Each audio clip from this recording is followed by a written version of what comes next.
महाराज जी, क्या हम अशुद्धि अवस्था में राधा कृपा कटाक्ष स्तोत्र का फोटो कॉपी करवा के पढ़ सकते हैं या नहीं? उसे याद हो गया हो तो आप चिंतन ऐसे कर सकते हैं, वगैरह ग्रंथ लेकर पढ़ना निषेध है। तो 3 दिन पवित्र दशा में भगवत चिंतन कर सकते हैं, जो पाठ याद है उसको सुमिरन कर सकते हैं। माला लेना, ठाकुर सेवा करना, रसोई बनाना, ग्रंथ पढ़ना, ये गृहस्थ धर्म में जो माता बहनें 3 दिन पवित्र रहती हैं नहीं करना चाहिए। ऐसी शास्त्र मर्यादा है, फिर जैसा ठाकुर जी प्रेरित करें, शास्त्र मर्यादा है, ऐसा नहीं करना चाहिए। महाराज जी, जब हम अशुद्ध हैं और भगवान इतने शुद्ध हैं, उनको कोई चीज अशुद्ध नहीं कर सकती, तो फिर हमारी आप अपने आपे को भूल जाओगे कैसे? खास, हाँ बस यही तो बात, इसीलिए तो कह रहे हैं नियम से चलोगे तो भूल जाओगी। नियम से चलोगी, बनाई हुई मर्यादा से चलोगी तो शरीर भान भूल जाओगी। और नियम अगर विपरीत दशा में चला गया तो शरीर भाव पुष्ट होता चला जाएगा। एक खास बात है, आप एक पत्नी व्रत ले, आप धर्म से चले तो आपको वैराग्य हो जाएगा, आपकी वासना नष्ट हो जाएगी।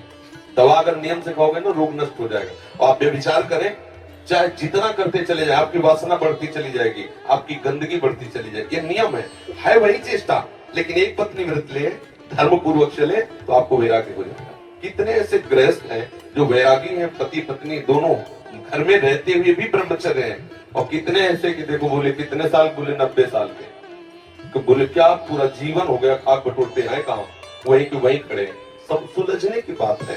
तो इसलिए हम पहले शास्त्र आज्ञा पालन करें, तो परम पवित्र प्रभु हैं और हम उनके परम पवित्र अंश हैं, ये बात समझ में आ जाएगी। और जो शरीर अपवित्र है उससे हमारा राग खत्म हो जाएगा। अभी शरीर अपवित्र है, शरीर अपवित्र है तो हमारा भाव भी अपवित्र है, क्योंकि हम शरीर से युक्त हैं। आप कभी ये मानती हो कि मेरा शरीर अपवित्र हुआ? मैं नहीं। उस समय यही रहता है कि मैं अपवित्र हूँ, रहता है ना। मैं जैसे हम शौचालय से निकले तो हम ये नहीं मानेंगे कि मैं आत्मस्वरूप हूँ, मेरा शरीर अपवित्र है लेकिन मैं पवित्र हूँ। अगर शरीर का स्मरण आ रहा है तो अभी आप शरीर भाव में हैं। और जिन महापुरुषों का छूट गए पड़े रहते हैं अवधूत स्थिति में, भगवान उनके साथ खेलते रहते हैं।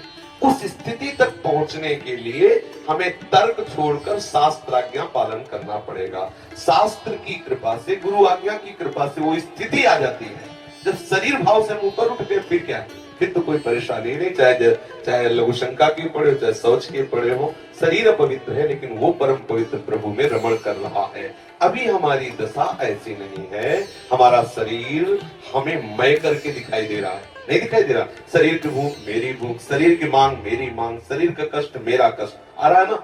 बस इस राग से छूटने के लिए शरीर को सिद्धांत में बांध दो। तस्मात् शास्त्रम प्रमाणम् कार्या कार्यो विरुद्ध, क्या करना है क्या नहीं करना, इस शास्त्र के अनुसार चलो तो शरीर का राग खत्म हो जाएगा। इसका परिणाम होगा शरीर से राग खत्म हो जाएगा। आप पवित्र रहिए तो आपको शरीर से वैराग्य हो जाएगा। ये खास बात है। शास्त्र की आज्ञा पालन कीजिए तो आपको शरीर संसार से वैराग्य हो जाएगा, और शास्त्र के विरुद्ध चलिए तो आप रागी हो जाएंगे, आप आसक्त हो जाएंगे, ये आपको दंड होगा। शरीर संसार की आसक्ति वही तो आपको जलाती, वही तो आपको जन्म मृत्यु के चक्र में फंसाती। समझ गए बच्चा? जब हम भगवान के लिए प्रसाद नहीं बना सकते, उनको भोग नहीं पवा सकते बच्चा, इसीलिए इस शरीर से घृणा करनी है। धिक्कार है ऐसे शरीर को जो प्रिया प्रीतम से बिलक करता है, तभी तो शरीर से राग खत्म होगा। ये अपवित्र शरीर जो हमें प्रभु के सेवा से छुटवा दे, ऐसे शरीर से क्या राग करना। धीरे धीरे शरीर के प्रति हे भाव जाए। जन्म मृत्यु जरा व्याधि दुख दोषानुदर्शनम, भगवान ने गीता जी में कहा, शरीर के प्रति हे भाव होने लगता है। क्या मलमूत्र का भांड है, छोड़ो इससे राग। धीरे धीरे धीरे वो अपने स्वरूप में स्थित हो जाए। अभी इतना ममत्व है शरीर में, कोई ऐसे छू ले तो एकदम ऐसा नहीं होता। तुमने हमें ऐसा, कितना अपना मय पद है। अगर हम ठीक सिद्धांत से चलेंगे तो हम बहुत जल्दी लाभ प्राप्त कर लेंगे। जहां हमारी स्थिति है, हम बात उसी स्थिति की करें तो हम बहुत जल्दी आगे बढ़ जाए। होता क्या, हम लोग बात करते हैं छत की, अभी बिल्कुल 100 हाथ गड्ढे में खड़े हैं। बात ये है, शरीर से हमारा संबंध बहुत घनिष्ठ हो चुका है। इतना हो चुका है कि शरीर से हम संबंध किए, ये शब्द भी गलत है। मैं ही शरीर हूं, ऐसा है। आप देख लो, कभी दर्पण में तिलक लगाते समय सोचा कि शरीर के मस्तक पर तिलक रचना कर रहे हैं? नहीं। मेरा तिलक कैसा है, यही तो आएगा ना।